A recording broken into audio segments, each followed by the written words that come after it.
نن موږ خیری موږ د بلډ ویسلز نه بل یو ویسل کو بل یو پیپ ته دی ویني چې هغه ته موږ وایي کیپیلریز. نو ګوري د آرټریز باره کې موږ خبره کړله. آرټریز موږ ته هغه رګونه لکه فرض کړئ دا زموږ زړه دی کلیر. نو آرټریز به داسې رګونه دا به د زړه نه وینه راوباسي په ټول جسم باندې تقسیموي. بیا دې په باره کې د دې نه علاوه بیا ما تاسو د وین باره کې خبره کړو. وین کومه رګونه هغه دې باره خانو ته وینه راوړي. ټیک ده. لکه د زړه دوه آرټري وتی دي، یو د اورټا او بل د پلمونري آرټري، او دریو ته راغلي یو د پلمونري وین او یو د سوپیریور وینا کیوا او بل د انفیریور وینا کیوا. درې وینو ته راغلي دوه تی آرټریز ته وتی. دا خبره خو موږ د آرټري د وینو باره کې خبره کړله. نو د دې کار د آرټري دا کار چې دا د زړه نه وینه راغلي او ټول جسم ته وړي. د وین دا کار چې ټول جسم ته وینه راوړي د زړه ته راوړي. اوس دا کیپیلر څه شی دی؟ د دې څه کار دی؟ نو ته ګورئ دا مو یاد ساتي چې کیپیلر زموږ سره ډېر زیات سمالېسټ رګونه دي. په دې درې رګونو کې د ټول نه ورکوټي رګونه څوک دي؟ سمالېسټ بلډ ویسلز. دا ډېر زیات واړه دي. دا دي چېرته لینکیج بټوین آرټریز اینډ وین. لکه تاسو ته ما دا خبره په دې تېر لیکچر کې کړله. لکه فرض کړئ زموږ سره یو اورټا ده، ټیک ده. اورټا نه بیا آرټري and the arterioles دي. دا څوک دي arterioles؟ نو د دې arterioles نه بعد بیا زموږ سره دلته کې کچي کچي رګونه شروع کېږي چې زموږ سره کیپیلرز. دا زما څه دي؟ کیپیلرز. دا د arteriole نه څه جوړ شو؟ دا کیپیلرز دي. نو دا لینکیج بټوین arteries and vein. نو دا arterioles دی لکه د artery هغه کچی شاخ دی، ټیک ده. او بیا څوک شروع کېږي؟ دلته بیا دا زموږ سره وینیول جوړېږي، وینیولز، ټیک ده. دا وین چې کوم ورکوټې ده دلته راځي او دا ریجاین کې دا دي جوړېږي. نو د وین او د آرټري منځ کې دا زموږ چې کوم کچي کچي رګونه دي ته موږ وایو کیپیلریز. دا ټول نور کوټي رګونه دي. نو تاسو نور کوټي رګونه نشته. خاله دې موږ د سټرکچر باره کې خبر کوو د دې آرټري د دې کیپیلرز. لکه فرض دا زموږ دا یو کیپیلر دی، دا زه راخلم، ټیک ده. د دې چې کوم دا دیوال دا مالک به ډیټیل راواخیسته. د دې دا دیوال دا دیوال څه نه جوړ دی؟ دا د انډوتیلیل لیر نه جوړ دی، ٹھیک ہے. انډوتیلیل لیر په دې کې دا یو سنگل لیر دی، انډوتیلیل لیر ورته وایي. او دا انتهایی نری دی دا دیوال، ویری تhin. د دې دیوال خبره کوم، د دې رک خبره ته نه کوم، د دې دیوال دی ویری تhin. دا ډېر زیات نری دی. او په دې نری کېدو کې لکه زموږ د دې چې اصل کار دی هغه د دې تhin کېدو د وجې نه دی. هغه اصل د دې چې څه کار دی، کار یې ته مرسته انتهایی نری دی. هر دې ډایمیټر وایو. دا رک ټول نه دی، د دې ځای واخله تیزګي پورې د څومره د زی پلان دی، لکه دا مارکر ټوټل څومره پلان دی. نو د دې کیپیلرز ډایمیټر تاسو کېدای شي د 7 نه ورته 8 مایکرومیټر پورې، مایکرون یا مایکرومیټر د دې پلانواله دی. دا خبره ختم. ما د کیپیلرز مبارک دا خبره وکړه چې د ټول سمالېسټ رګونه دي. دا لینکیج بټوین آرټریز اینډ وین. لکه دا آرټري د دا وین، د آرټري د دې وین په منځ کې دا څه شی پروت دی؟ دا نری نری رګونه، دا کیپیلرز دي. بل خبره ما تاسو دا وکړه چې دا دیو سټرکچر د څنګه جوړل دی؟ د دیو د انډوتیلیل لیر نه جوړل. او دا دیوال نه دیوال دیس از ویری تhin، ډیر زیات نری دی. دا ځکه نری دی هغه ته اوس کوم چې دی نه ایکسچینج اف میټیریل کیږي. ایکسچینج میټیریل دیو کار دی. د کیپیلر څه کار دی؟ ایکسچینج اف میټیریل. هغه باندې ورته خبره کوم. اوس پکې د کیپیلر په اړه کې خبردار ووري. زموږ ستاره کې مالي کله فری کیپیلری سپینکټر. فری کیپیلری سپینکټر څه ته وایي؟ دی خو وګورئ دا زموږ لکه آرټریولز دي. د دې آرټریولز نه برانچ جوړیږي. اوس د چا د کیپیلرز کنه دا د کیپیلر سره جوړ شو، ټیک ده.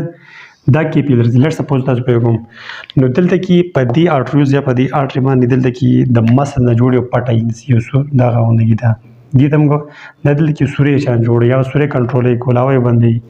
نو دې سپینکټر د دې څه تمګو فری کیپیلرلی سپینکټر مطلب دا دی چې دې کې دا وینې سره روانه راغلی. نو دا سپینکټر نه د سورې دا به دلته یې په ترتیب کې راځي، زیاته باندې راځي او کم باندې راځي، دا به کنټرولې. نو دلته کې دا وینز دا کیپیلر لږه هارډ جوړوم تاسو لپاره لپاره دا به تاسو لپاره هارډ جوړ کوم، ټیک شو. دا زموږ سره کیپیلر دی، شین کلر دا کیپیلر دی او دا آرټریولز دی. دلته کې تاسو وګورئ دا پټي د مسل نه جوړ دا پری کیپیلرلی سپینکټر دی. دا دیتا د وینې کنټرولول د دیو کار دی. زیات یې نو تر نه راپری دی او کم یې پیم نه نارمل. دا غي وجه دا ده کدا یې نو د سیسي در روانه وي.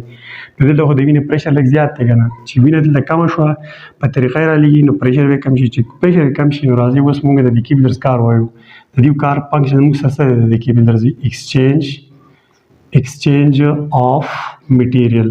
د دې کیپیلر نه ما اوس د سامان میټیریل سامان د سامان دغه ایکسچینج باندې کیږي. لکه دی تاسو اوس وګورئ د دې سپیکټر په خبره تاسو پوه شوئ. زه داسې زورانه موضوع د کیپیلر لږ ځان لغه جوړوم. زه صرف کیپیلر جوړوم او د کیپیلر سکار باندې موږ خبره اوس کوو. لکه فرض کا دا زموږ سره دی کیپیلر شو ده، دا زموږ سره کیپیلر دی، ټیک ده. او کیپیلر څه پته ده دا په چا کې خور شوی، دا په یو ټیشو کې خور شوی دی. او په ټیشو کې بیا زموږ سره څه سیلز دي کنه. زه به دلته کې دا دوه خلیې سره دا یوه خلیه به جوړوم، زه یوه خلیه جوړه شوه. نو اوس دې خوا ګورئ په دې کیپیلر په دې رګ کې یا په دې کیپیلر کې څوک را روان دي. دې کې سامان دی، لکه سامان څوک دی، اکسیجن ګیس دی پکې، لکه ګلوکوز دی پکې، د ګلوکوز نه راوړي امینو اسید پکې هم شته دی، فیټي اسید پکې هم شته دی، ګلیسرول دی پکې، اوبه دي پکې، واټر، ټیک ده. د واټر نه علاوه پکې بلډ سیلز دي، ډبلیو بي سي، آر بي سي او پلیټل وغیرہ. دا ټول سامان په دې کې روان دی کنه. نو اوس ګورئ دا ټول سامان داسې روان دي په دې وینه کې، پر دا بلډ په دې کې دا سامان نو چا ضرورت دی هغه به دې رګ نه راوړي دلته بار ته، ځکه چې دې د دیوال ما تاسو ویل چې ویری تین د دې دیوال انتهایی نری دی چې سوري او هغه سورو ماده سره دا سامان لکه اکسیجن دې خو دلته راوړو، ټیک ده، ګلوکوز هم دلته راوړو، امینو اسید هم دې نه بار دلته راوړو، او پی ټي اس او ټول اوبه وغیرہ دا ټول سامان د دې نه بیا دا ارسه خولي ته دنده رااله د دې انټرسیلولر سپیس نه راوي دا خوراک به دې خولي ته راوړو دلته راوړو کنه. دې ته وایي ایکسچینج میټیریل. ایکسچینج میټیریل دی چې تا له شی څوک درکړي هغه بدله کې ورته بل څه ورکړي. نو دلته کې خو دې کیپیلر انټرسیلولر سپیس یا د خولي سامان ورکړو، خو ډېر شی سامان یې ورکړو. نو دلته کې دا خولي اوس دې له څه ورکړي. نو دلته ګورئ هغه ټینشن خبره نشته. دلته به دې کې هر ټیم ریسپایریشن کې او د ریسپایریشن په نتیجه کې CO2 جوړېږي او پلس زیاتې اوبه جوړېږي. دغه زیاتې اوبه به هم دلته راشي، دلته به دې کې راوځي او د دې نه بیا دلته راوړي، او دا کاربن ډای اکساید به دلته راوځي او د دې نه بیا دلته راوړي. نو دلته به دې کې هغه پریشر کنټرول کړل دی سپینکټر. نو ښه په قداره دا کار مردسي کېږي. دې کې لکه زه تاسو دا خبر کوم دا زموږ کیپیلر دی، ټیک ده، دا کیپیلر دی. دا څومره دندې نه تنګ دی. په دې کې په یو وخت باندې یو آر بي سي داسې اخواتلی شي. لکه دلته ډېر شي بې شماره آر بي سي دي که نه، یو آر بي سي پکې په یو ټایم داسې ځي بیا واپسې بله داسې داسې نه چې دوه آر بي سي داسې په یو ځای لاړ شي، داسې نه شي تللی، بلکې داسې به ځي. اوله یوه آر بي سي مشره بیا مخکې شي، بیا واپسې بله، بیا واپسې بله، بیا واپسې بله. دوه آر بي سي په یو وخت په دې کیپیلرز کې مخکې نه شي تللی.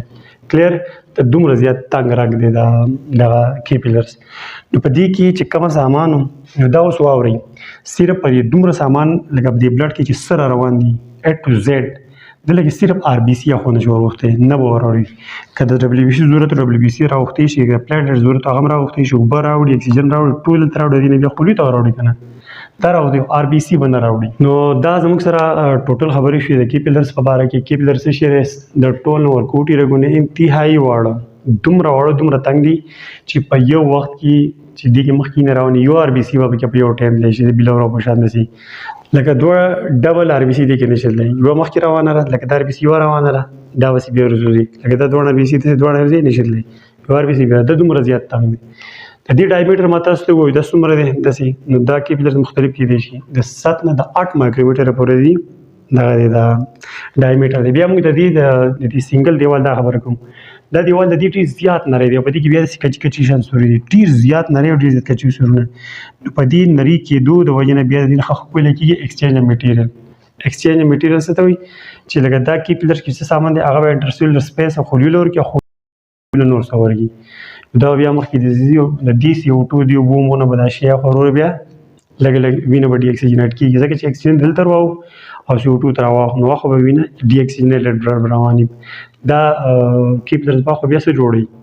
ریجنریټ کېږي به او وینیوز به جوړي، وینیوز نه بیا وینز جوړېږي او د وینز نه بیا اخر کې وینا کې جوړ شي، دوه مین غټ وینز अब دا ټوټل خبرې شوې زموږ سره د کیپیلرز په باره کې. نو زه امید کوم تاسو په دې ټاپک پوه شئ. انشاءالله بیا په نوي ټاپک کې ملاقات کوم. تھینک یو. الله حافظ.